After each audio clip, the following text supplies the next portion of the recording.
काहीही झाले तरी चालेल, परंतु तुमच्या माहेरहून सासरी जाताना या 3 गोष्टी चुकूनही सोबत आणू नका. नमस्कार मित्रांनो, जर तुम्ही तुमच्या माहेरून सासरी जात असाल तर या 3 गोष्टी कधीही माहेरून सासरी घेऊन जाऊ नका. अन्यथा तुमच्या पतीवर कोणतेही आकस्मिक संकट येऊ शकते.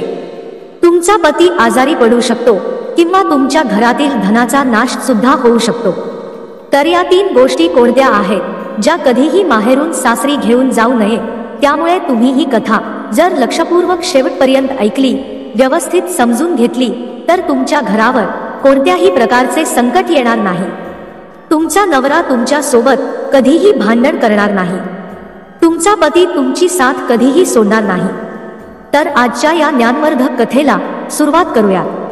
मित्रांनो, एका गावात एक श्रीमंत सेठ राहत होता. त्या सेठला एक मुलगी होती. तो स्वतःच्या जीवापेक्षा जास्त मुलीला सांभाळायचा. तिचे वडील मुलीला खूप जपायचे. मुलीची कोणतीही इच्छा असेल किंवा कोणताही हट्ट करत असेल तर ती इच्छा हट्ट तिचे वडील ताबडतोब पूर्ण करत असे. मित्रांनो, आपण आपल्या मुलींवर खूप प्रेम करा, खूप लाड करा, परंतु एक गोष्ट नेहमी लक्षात ठेवा की तुम्ही तुमच्या मुलांवर इतकेही लाड करू नका की ज्यामुळे ती हट्टी बनतील आणि नंतर तुम्हाला त्या गोष्टीचा पश्चाताप करावा लागेल. मित्रांनो, वडील मुलीवर खूप प्रेम करायचे. इतकं प्रेम करायचे की ती मुलगी अति लाडामुळे अत्यंत हट्टी स्वभावाची झाली. वेळोवेळी ती सतत कुणासोबत ही भांडण करायची. सकाळी उशिरा उठायची. कोणी तिच्याशी काही बोलले तर त्याला ती रागाने उलट उत्तर करायची. ती मुलगी तिच्या आयुष्यामध्ये आता खूपच गर्विष्ठ झाली होती. मुलीची आई मुलीच्या वडिलांना समजावते की तुम्ही मुलीचे अतिलाड करू नका. ही खूपच हट्टी झाली आहे, सर्वांशी उलट उत्तर करत असते. तेव्हा वडील म्हणाले, अजून ती लहान आहे, मोठी झाल्यावर सर्व ठीक होईल. तेव्हा सेठची बायको म्हणाली, लहान आहे असं म्हणून तुम्ही तिला कोणतीही सूट देऊ नका. तुमचे हे अति लाड करणे आपल्या मुलीचे आयुष्य उद्ध्वस्त करतील. हळूहळू ती मुलगी मोठी झाली आणि जेव्हा मुलगी मोठी होते तेव्हा वडिलांना एक चिंता असते की माझ्या मुलीचे लग्न करावे. तिचे चांगल्या ठिकाणी लग्न लावून दिले तर मी या जबाबदारीतून मुक्त होऊ शकेल. एक चांगले घर परिवार शोधून वडिलांनी त्यांच्या मुलीचे लग्न लावून दिले. मुलीचे लग्न झाले आणि ती तिच्या सासरी गेली. जेव्हा मुलगी सासरी गेली तेव्हा तिला सासरी जाऊन 8 दिवस देखील झाले नव्हते. तेवढ्यातच तिने तिच्या वडिलांना फोन केला.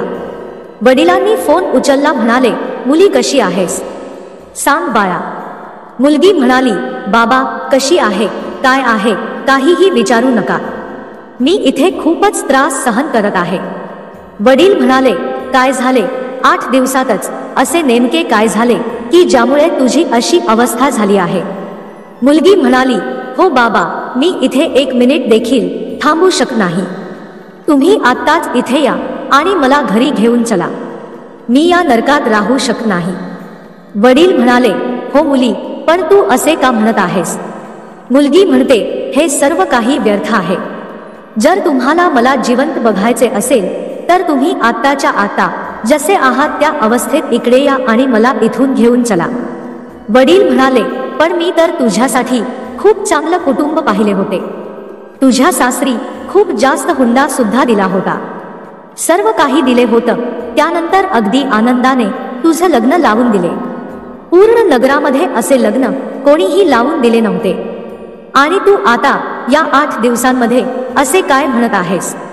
मुलगी म्हणाली, बाबा ते काही मला माहीत नाही, मी फोन ठेवत आहे. तुम्ही लवकर इकडे या आणि मला इथून घेऊन चला. जर तुम्हाला मला जिवंत पाहायचे असेल, जर तुम्ही यायला उशीर केला तर तुम्ही तुमच्या मुलीचा चेहरा पाहू शकणार नाही. अखेर तो बाप काय करू शकत होता. शेवटी नाईलाजाने तो सेठ मुलीच्या सासरी गेला. मुलीच्या सासरी गेल्यावर कोणीही त्यांच्याशी बोलले नाही किंवा त्यांना कोणीही काहीच विचारलं नाही. मुलीचे सासू सासरे बाहेर निघून गेले होते. मुलीच्या दिराने तिच्या वडिलांकडे दुर्लक्ष केले. वडील विचार करू लागले की या 8 दिवसांमध्ये असे काय झाले आहे की माझ्याशी कोणी बोलायलाही येत नाही. सेठ मुलीच्या खोलीत गेला आणि जाऊन मुलीला म्हणाला, मुली काय झालं आहे? तेव्हा मुलगी म्हणाली, तुम्ही या घरातील पाणी सुद्धा पिऊ नका, तुम्ही ताबडतोब मला इकडून घेऊन चला. माझा जीव इथे घुसमटत आहे, मला एक क्षणही इथे राहायचं नाही. तेव्हा वडील म्हणाले, मुली थांब, आधी मी तुझ्या सासूला विचारतो. तेव्हा मुलगी म्हणाली, ती तर चेटकीन आहे, तिला काही विचारू नका. त्या म्हातारीमुळेच मी खूप दुःखी आहे. या घरामध्ये मला इथे येऊन 8 दिवसही झाले नाही की तिने माझे आयुष्य नरका समान केले आहे. वडील म्हणाले, मुली असा तडकाफडकी निर्णय घेऊ नकोस, मी तुझ्या सासूला एकदा विचारून पाहतो. त्यानंतर वडील सासूबाईकडे गेले आणि म्हणाले, ताई कशा आहात तुम्ही, मी विचारपूस करण्यासाठी इथे आलो आहे. तेव्हा सासू म्हणाली, हो मी पाहिल की तुम्ही आले आहात, मला चष्मा नाही लागलाय. तुम्ही इथे आलात तर यामध्ये एवढी आश्चर्याची काय गोष्ट आहे. वडिलांनी विचार केला, या ताई असे का बोलत आहेत. वडील म्हणाले, ताई मी माझ्या मुलीला घेऊन जाण्यासाठी आलो आहे. तेव्हा सासू म्हणाली, ठीक आहे, आत्ताच्या आत्ता तुमच्या मुलीला घेऊन जा. तुम्ही आम्हाला अशी मुलगी दिली आहे की जिने आम्हाला अगदी हैराण करून सोडले आहे. ही सकाळी 8 वाजता उठते आणि घरातील कुठलीही काम करत नाही. हिला आयते जेवण हवं असतं आणि जर कोणी यावर काही बोलले तर ती कोणालाही उलट उत्तर करायला सुद्धा मागे पुढे पाहत नाही. अशी मुलगी तुम्ही आम्हाला दिली आहे. तुम्ही आत्ताच्या आत्ता तुमच्या मुलीला घेऊन जा आणि हुंड्यामध्ये जे काही पैसे तुम्ही दिले आहेत ते सुद्धा घेऊन जा. आम्हाला तुमचा हुंडा नको आणि तुमची मुलगी सुद्धा नको. मित्रांनो, सासूबाईंचे हे असं बोल ऐकल्यामुळे मुलीच्या वडिलांची मान खाली झाली. शेवटी वडील मुलीला घेऊन घराच्या दिशेने निघाले. जाताना वडील म्हणाले, ताई 10-15 दिवसांमध्ये मी हिला पाठवून देतो. तेव्हा सासूबाई म्हणाली, काही नको, हिला परत पाठवू नका, तुमच्याकडेच ठेवा. हिच्यासाठी आमच्या घराचे दरवाजे आता कायमचे बंद झाले आहेत. वडिलांना समजले की नक्कीच काहीतरी गडबड आहे. त्यानंतर ते वडील आणि मुलगी दोघेही घराच्या दिशेने निघाले. रस्त्यामध्ये वडील मुलीला विचारू लागले, मला एक गोष्ट सांग मुली, सर्व काही ठीक असताना हे असे वातावरण कसे तयार झाले. मुलगी म्हणाली, बाबा तुम्ही कोणासोबत माझं लग्न लावून दिले, यापेक्षा तर मी कुमारी राहिले असते तर ते चांगले झाले असते. वडील म्हणाले, मुली तू काळजी करू नकोस, मी तुझ्यासोबत आहे, सर्व काही अगदी ठीक होईल. मी यातून काही ना काहीतरी मार्ग नक्की काढेन. मला एक गोष्ट सांग, तुझ्या सासरची माणसं कशी आहे, तुझं सासर कसं आहे. तेव्हा मुलगी म्हणाली, बाबा तुम्ही पाहिलंत ना, अगदी नरका समान सासर आहे माझे. माझी सासूबाई चेटकीण आहे, माझा सासरा राक्षसा समान आहे, माझा दीर हा एक नंबरचा मूर्ख आणि धूर्त प्रकारचा माणूस आहे, दिवसभर फक्त उनाडक्या करत असतो, गावभर फिरत असतो. नंद एक नंबरची आग लावी आहे, तिच्यासारखी बाई मी पूर्ण आयुष्यात नाही पाहिली. वडील म्हणाले, मुली तुझा नवरा कसा आहे. मुलगी म्हणाली, माझा नवरा तर साक्षात यमराज आहे.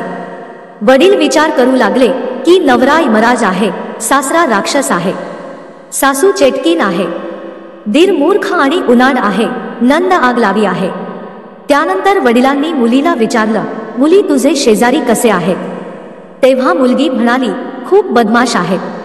वडिलांनी विचार केला की एक माणूस चुकीचा असू शकतो, दोघे चुकीचे असू शकतात, परंतु सासरची सर्वच लोक चुकीची कशी असू शकतात. सासरची लोक सोडा, शेजारची लोक सुद्धा चुकीची आहेत. मित्रांनो, मुलीचे वडील थोडे समजूतदार होते. वडिलांनी विचार केला की दोष सासरच्या लोकांमध्ये नाही तर दोष माझ्या मुलीमध्ये आहे. नक्कीच हिनेच काहीतरी भांडण केलेलं दिसत आहे. मुलगी म्हणाली, बाबा मी आता सासरी कधीच जाणार नाही.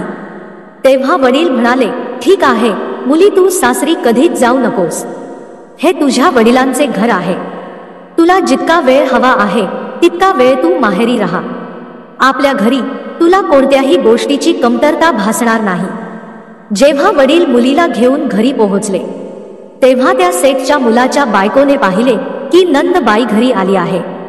तेव्हा ती विचार करू लागली की नक्कीच ही आता इथेच राहण्यासाठी आली आहे.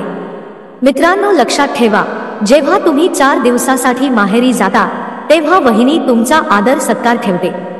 परंतु जेव्हा तुम्ही रोजच्या रोज माहेरी जायला लागता तेव्हा तुमची वहिनी सुद्धा म्हणते की खूप झालं ताई, आता बास झालं.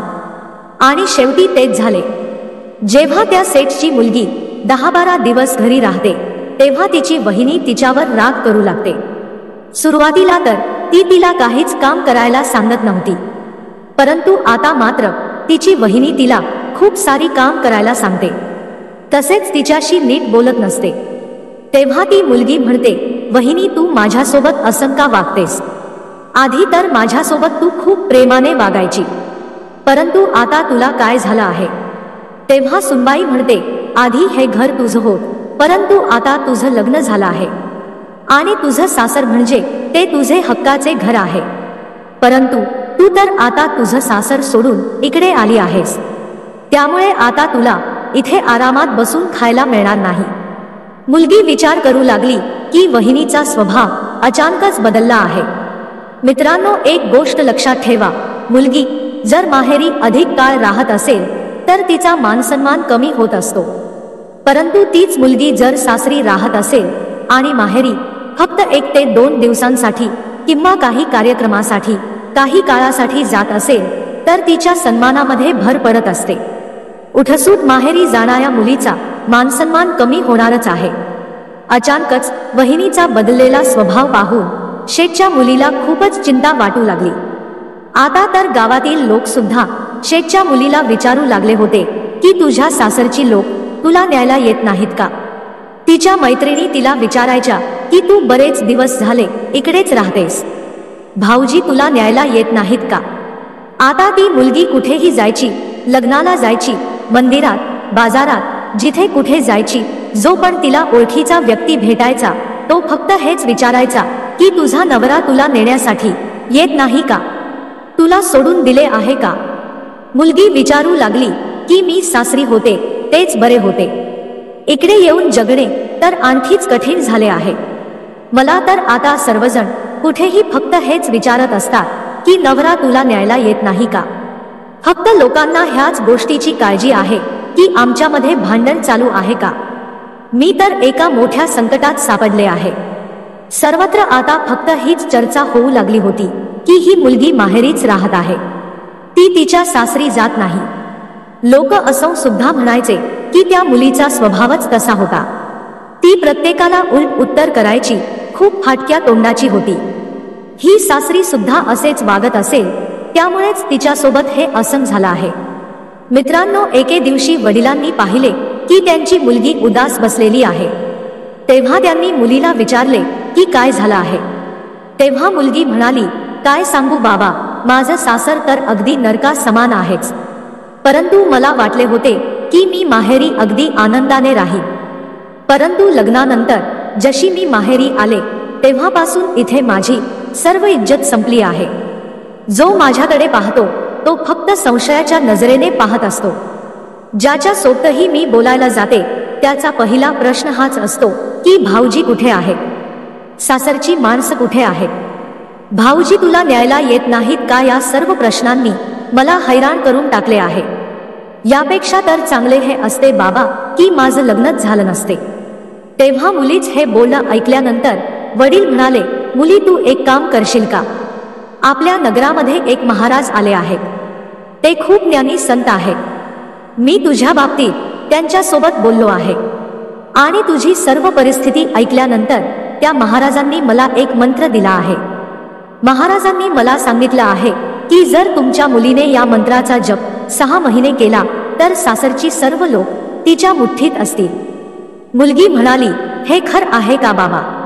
तेव्हा वडील म्हणाले, हो, हे अगदी सत्य आहे. मित्रांनो, मुलीची तर हीच इच्छा होती की मी सासरी गेल्यानंतर तिकडची राणी व्हावे, सर्व काही माझ्या हातात यावे, सर्व लोक माझ्या इशाऱ्यावर काम करावेत. त्या मुलीला फक्त आयुष्यामध्ये आराम हवा होता, बाकी काहीच नको. वडील म्हणाले, मुली 6 महिन्यात तुझ्या सासरच्या लोकांचे, सासरचे पूर्ण वातावरण बदलून जाईल. तुला सासरी जायचं आहे का? तेव्हा मुलगी म्हणाली, हो बाबा, मला सासरी जायचं आहे. वडील म्हणाले, ठीक आहे, मी तुला जो मंत्र सांगतोय त्याचा जप तू 6 महिने नित्यनेमाने कर. तुझ्या सासरची माणसं तुझ्या मागे पुढे फिरतील, तुझ्या मुठीत असतील. सासू तुझ्या पुढे एक शब्दही बोलणार नाही. नवरा नेहमी तुझाच म्हणणं ऐकेल. तेव्हा मुलगी म्हणाली, ठीक आहे बाबा, मी 6 महिने नित्यनेमाने त्या मंत्राचा जप करेन. तुम्ही मला तो मंत्र सांगा. तेव्हा वडील म्हणाले, मुली त्या मंत्राचा जप मला करायचा आहे आणि तुला फक्त साधना करायची आहे. म्हणजेच त्या महाराजांनी सांगितलेले काम तुला करायचे आहे. तेव्हा मुलगी म्हणाली, ठीक आहे बाबा, हे तर आणखीन चांगलं झालं. मला आधीच मंत्र जप करण्याचा कंटाळा होता, त्यामुळे तुम्ही मंत्र जप करा, मी साधना करते. परंतु मला हे सांगा की मला साधना काय करायची आहे. तेव्हा वडील म्हणाले, 6 महिने तू कोणालाही काहीच म्हणू नकोस, कोणालाही उलट उत्तर करू नकोस. 6 महिने ह्या गोष्टीचं तू पालन कर. 6 महिने सर्वांसोबत प्रेमाने वाग, कुठल्याही गोष्टीचा अहंकार ठेवू नकोस. बोल, तुला ही गोष्ट मान्य आहे का. मुलगी म्हणाली, हो बाबा, मला तुमचे हे म्हणणे मान्य आहे. फक्त 6 महिन्यांचीच तर गोष्ट आहे, मी हे करायला तयार आहे. वडील म्हणाले, मग ठीक आहे, 6 महिने तू ही साधना कर. त्यानंतर पूर्ण सासर तुझ्या मुठीत असेल, सर्व काही तुझ्या मनासारखे होईल. त्यानंतर वडील त्यांच्या मुलीला घेऊन तिच्या सासरी निघून जातात. सासरी गेल्यानंतर सासरची लोक पाहतात की सुनबाई परत आली आहे. सासरी गेल्यानंतर कोणीही तिची विचारपूस केली नाही, कोणीही काही बोललं नाही. हे पाहून त्या मुलीला राग तर खूप आला होता, परंतु तेव्हा वडील म्हणाले, मुली, तू या सर्व गोष्टींकडे दुर्लक्ष कर, कोणालाही काहीच म्हणू नकोस, तुझ्या साधनेकडे तू लक्ष दे. वडील मुलीच्या सासू जवळ जातात आणि म्हणतात, ताई, मी तुमच्या सुनेला घेऊन आलो आहे. सासूबाई म्हणाली, तुम्ही हिला का घेऊन आला आहात. ही तर आमचं घर उद्ध्वस्त करण्यासाठी जन्माला आली आहे. तुम्ही हिला इथून घेऊन जा, आम्हाला हिची काहीच गरज नाही. तेव्हा वडील हात जोडून मुलीच्या सासूला म्हणतात, ताई, हिला एक संधी द्या, कारण एक चूक तर प्रत्येकाची माफ केली जाते, एकदा संधी तर प्रत्येकाला दिली जाते. तेव्हा सासूबाई म्हणाली, ठीक आहे भाऊ, जर तुम्ही इतकेच म्हणत आहात तर मग ठीक आहे, मी हिला एक संधी देते. त्यानंतर मुलीला समजावून वडील तिथून निघून जातात. वडील तिला सांगतात की फक्त हे 6 महिने जाऊ दे, तू कोणालाही काहीच बोलू नकोस, कोणालाही उलट उत्तर करू नकोस. त्यानंतर बघ, हे पूर्ण सासर तुझ्या मुठीत असेल. त्यानंतर तुला जे वाटेल ते तू कर. माझं बोलणं लक्षात ठेव, कोणीही तुझ्यासोबत कसाही वागू दे, कशाही स्वरात बोलू दे, रागात बोलू दे किंवा तुझ्यासोबत भांडू दे, परंतु तू त्याला उलट उत्तर करू नकोस. इतके सारे काही समजून सांगितल्यानंतर वडील त्यांच्या घरी निघून जातात. पुढच्या दिवशी सकाळी सुनबाई सासूबाईंच्या जवळ जाते व त्यांच्या चरणांना स्पर्श करते. सुनबाई सासूबाईंना म्हणते, आई, तुम्ही मला आशीर्वाद देणार नाहीत का. सासूबाई आधीपासूनच खूप रागाने भरलेली होती, परंतु सुनबाईंनी जेव्हा पायांना स्पर्श केला आणि म्हणाली, आई, मला आशीर्वाद द्या, तेव्हा सासूबाईंना एकदमच धक्का बसला. सासूबाई विचार करू लागली की हिने माझ्या पायाला स्पर्श केला आहे आणि माझ्याकडे आशीर्वाद मागत आहे. ही उलट गंगा कशी वाहू लागली, काहीच कळत नाही. जी मला उलट उत्तर करायची, मला चटकीन म्हणायची, परंतु आज ही माझ्या पायाला स्पर्श करून माझे आशीर्वाद मागत आहे. सुनबाई म्हणाली, आई, जर माझ्याकडून काही चूक झाली असेल तर मला माफ करा. आजपासून मी कोणतीही चूक करणार नाही. आतापर्यंत माझ्याकडून ज्या काही चुका झाल्या आहेत त्या तुम्ही पोटात घ्या आणि मुलगी समजून मला आशीर्वाद घ्या. सासूबाईंचे मन प्रफुल्लित होते. सासूबाईंनी सुनबाईला आशीर्वाद दिला. त्यानंतर मुलगी तिथून उठते आणि स्वयंपाकगृहामध्ये जाऊन जेवण बनवू लागली. जेव्हा स्वयंपाकगृहातून भांड्यांचा आवाज येऊ लागला तेव्हा सासूबाई तिच्या मुलीला म्हणाली, मुली, जाऊन बघ, स्वयंपाकगृहामध्ये भांड्यांचा आवाज का येत आहे. तेव्हा सासूच्या मुलीने सांगितले की आई, स्वयंपाकघरात तुझी सुनबाई आहे आणि तुझी सुनबाई जेवण बनवत आहे.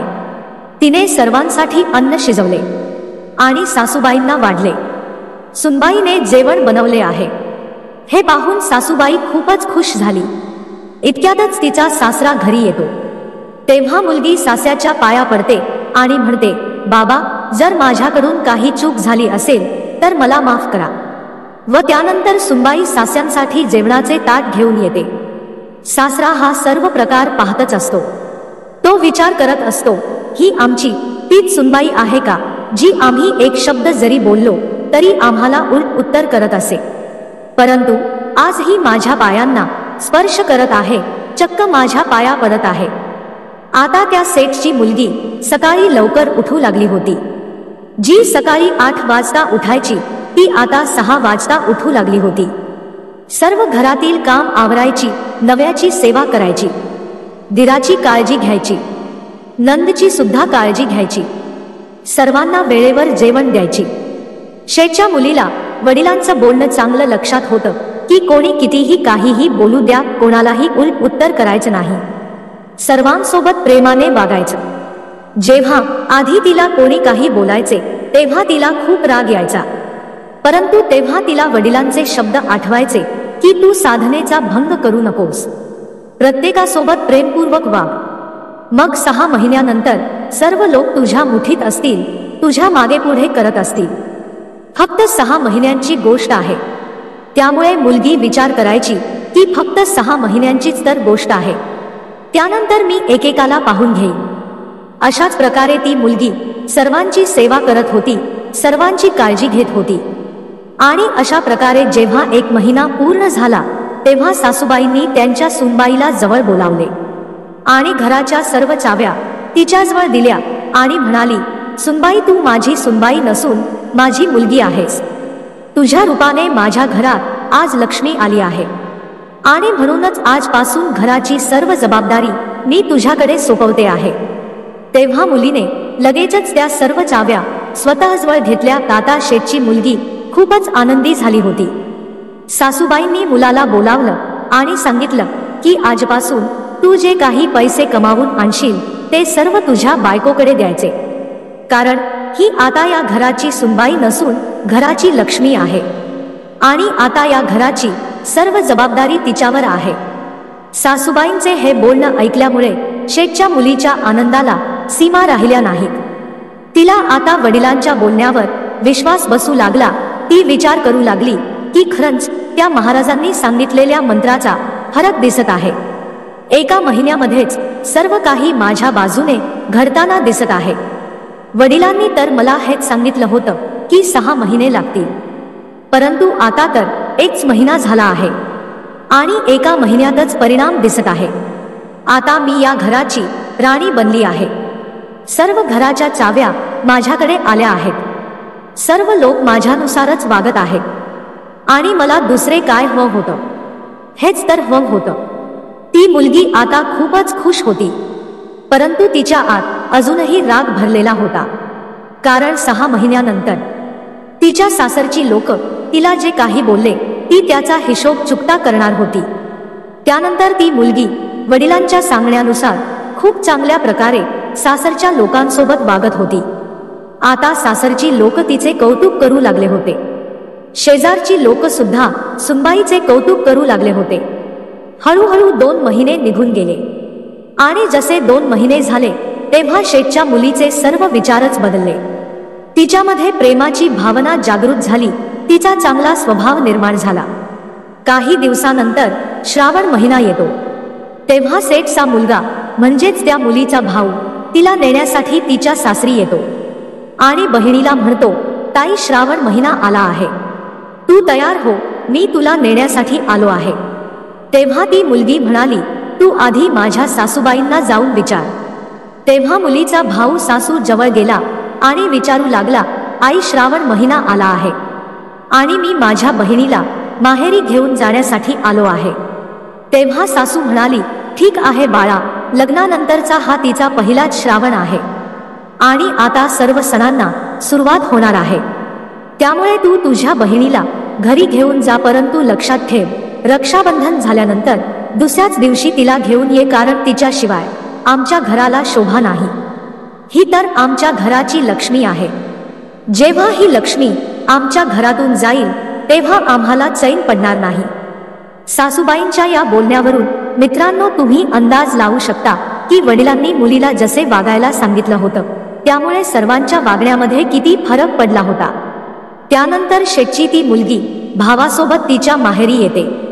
माहेरी आल्यानंतर वडील तिला विचारतात, मुली तुझ्या सासरची माणसं अजूनही तशीच आहेत का, जसे तू सांगितले होते?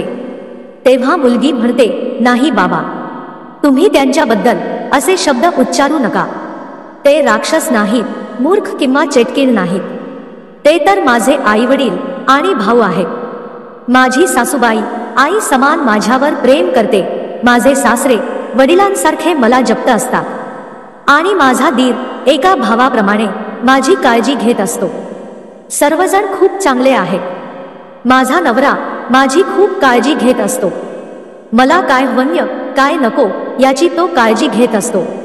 सर्वजण खूप चांगल्या स्वभावाचे आहेत। माझी नणंद माझ्या छोट्या बहिणीसारखी आहे आणि माझी ती आता मैत्रिणी झाली आहे। मित्रांनो, जेव्हा वडिलांनी हे सर्व ऐकलं तेव्हा त्यांना समजलं की मुलीच्या लग्नानंतर माझी जी मान खाली झुकली होती ती आज गर्वाने उंच झाली आहे। माझ्या मुलीने माझी मान उंच केली आहे आणि आता मी अभिमानाने सांगू शकतो की मी या मुलीचा बाप आहे। मित्रांनो, अशा प्रकारे श्रावण महिना ती मुलगी आनंदाने माहेरी राहते व जसा रक्षाबंधन होतो तसा तिचा नवरा तिला नेण्यासाठी येतो व त्यानंतर शेठची मुलगी आनंदाने सासरी निघून जाते व सासरी गेल्यानंतर सर्वांची ती खूप चांगल्या प्रकारे काळजी घेत असते, कोणालाही उलट शब्द बोलत नाही। अशा प्रकारे शेठच्या मुलीने तिच्या सासरला स्वर्गामध्ये बदललं होतं। तर मित्रांनो, ही कथा आपल्याला शिकवते की सुनबाईने जर विचार केला तर ती सासरला स्वर्गासमान बनवू शकते आणि जर तिने विचार केला तर ती त्याच सासरला नरकामध्ये सुद्धा बदलू शकते। तर आपण जाणून घेऊया की काहीही झाले तरी माहेरून या 3 गोष्टी कधीच सासरी घेऊन जाऊ नका। जर तुम्ही असं केले तर तुमचा नवरा मोठ्या संकटात अडकू शकतो। त्या 3 गोष्टी कोणत्या आहेत, चला जाणून घेऊया। तर पहिली गोष्ट आहे तो म्हणजे हट्टीपणा। म्हणजे ज्या मुली हट्टी असतात त्यांचा तो हट्टीपणा माहेरी असताना पूर्ण केला जातो, परंतु जेव्हा तुम्ही सासरी जाता तेव्हा तुमचे सर्वच हट्ट पूर्ण केले जात नाही। म्हणूनच तुमच्यामध्ये जो पण हट्टीपणा आहे, जो पण राग आहे, तो राग तुमचे आईवडील सहन करतील, परंतु तुमच्या सासरची लोक राग सहन करणार नाहीत। आणि म्हणूनच पहिली गोष्ट ही आहे की तुमचा हट्टीपणा, तुमचा राग तुम्ही माहेरी सोडून सासरी जावे।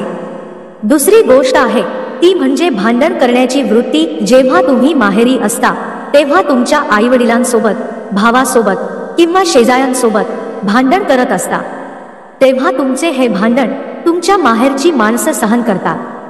तुम्हाला ते काहीच म्हणत नाहीत, कारण तुम्ही एक मुलगी आहात। परंतु जर तुमची तीच सवय तुमच्या सोबत सासरी गेली आणि तुम्ही सासरी गेल्यानंतर सुद्धा तशाच प्रकारे भांडत असाल तर तुमची ही भांडणाची वृत्ती सासरची लोक सहन करत नाहीत। यामुळे तुमचं घर उद्ध्वस्त व्हायला वेळ लागणार नाही आणि म्हणूनच तुमची जी भांडणाची वृत्ती आहे ती तुम्ही माहेरी सोडून सासरी जायला पाहिजे। आणि तिसरी गोष्ट आहे कडवट शब्द बोलणे।